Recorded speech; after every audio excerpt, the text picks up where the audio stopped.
Finally, Pigland and the tribes of Ireland have fallen, and Rome has control over the islands. But this is only the beginning for something much, much greater. For our revenge will bring glory to the Roman people and suffering and destruction to our enemies.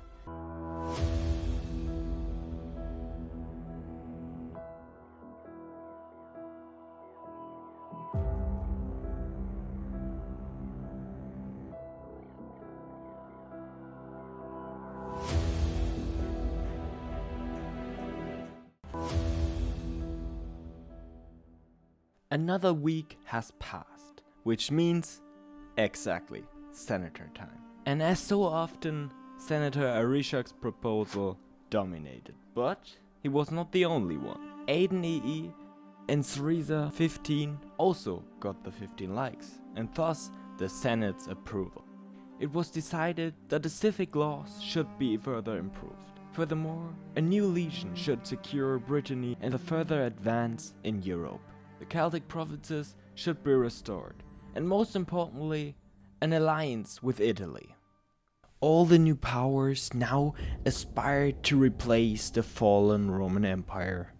This had already resulted in some huge new empires and kingdoms, such as the Muslim Empire, Egypt, or Roman Italy.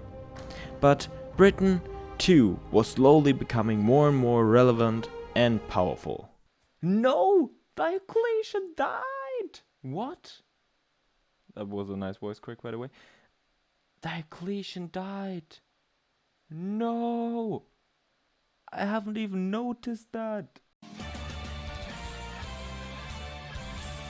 Finally, Britannia was unified, and its prosperity was constantly increasing. There was also the idea of declaring the new empire the Northern Roman Empire, thus creating a new Roman Empire title and leaving the Western Roman Empire to Italy. And by the way, I think it's pretty funny that the Muslims adopted the Greek language. Yeah. I also made sure that Britain remained stable. The Senate was desperate for an alliance with our Roman brothers in Italy, but they rejected every one of my attempts. But at least in Britain the results of my effort were visible, as almost everyone has now converted to the Hellenic faith, which ensured more peace among the population. I continued with building new buildings in my cities, because I wanted the economy to be powerful enough to support large wars in the future. Of course, I did the same in the northern territories, as the economy up there wasn't the strongest. The Roman population in Britannia was very happy how things developed. Suddenly, I got a very sus offer from the Egyptian king. But what I found much worse was that it was dressed very imperially, which is really only proper for us, the true Romans. But in my current situation, I couldn't do anything against him. And that had to change as soon as possible. That's why I started to invest more in my trade node. And along the way, I searched for Aurelian's helmet. And after a long search, I found it.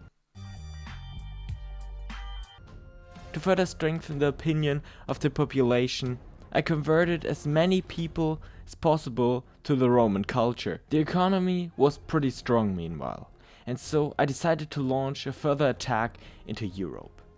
It was a small war, but it showed that we were ready for more. A short time later, the next war followed. The little barbaric tribes had no chance. And I stationed legions in the new territories to secure our foothold in Gaul. I wanted to take the expansion slowly and waited a little longer, but unfortunately a little too long. And so Aurelian II ascended the throne. I quickly took care of the administration before continuing the war, but this war was also quickly won. Once again, I reinforced the new territories with legions, and so time went on. The economy broke new records, and so I decided to enlarge the army to further prepare for the war against Egypt, which slowly became more and more inevitable. Another war ensured to recapture territory along the coast. And even though I was outnumbered, the quality of my Roman army could withstand the barbaric hordes. But when the new titles were given to vassals, a mistake led to a revolt. But thanks to my army, I was able to win the war again without major problems. However, these vassal uprisings were an unpleasant sign. More bad news followed. Italy, instead of re-establishing the Western Roman Empire, had created an empire of their own, and thus destroyed the dream of a new Western Roman Empire. I mean, if you ask me, they clearly betrayed Rome with this act. At the meeting with my subjects, a man from the house of Justinian suddenly appeared. I just thought it was kind of funny, because House of Justinian.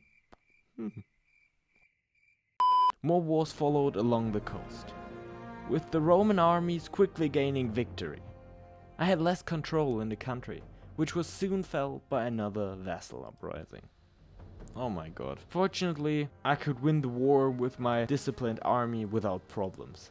After the victory, I of course dismissed all the captured vassals from their positions. Oh, Stonehenge, let's go! Wow. So that's the location of Stonehenge? Word? Really? Okay. Okay, never mind. Of course I knew that. And it was precisely during this phase that Aurelian II died and Aurelian III ascended the throne. And why is every new emperor called Aurelian? Oh yes, and guess what my new child should be called?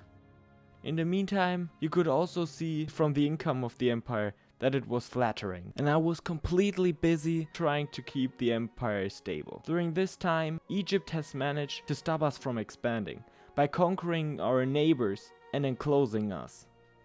Expansion without war was impossible in the long run. However, not only I, but also Egypt had a small crisis, and I wanted to use this to make a first advance.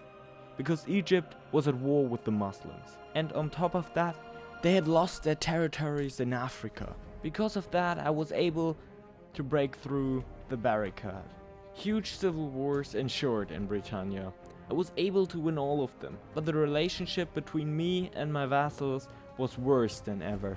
The only good news was that Roman culture was now spreading very well. Some time passed and there were renewed conflicts with Egypt. And by now, you could clearly see that Britannia was not doing well. Fortunately, Egypt was still pretty weakened. And so I was able to win the war in the end, through a decisive battle. But if I'm not careful, I could suffer a similar fate, and my army was not be reduced. Otherwise, Egypt will quickly become a huge problem. Or what do you think, my senators? By the way, my Discord server is finally ready. And yeah, I would be happy to see some of you there. So yeah, see you.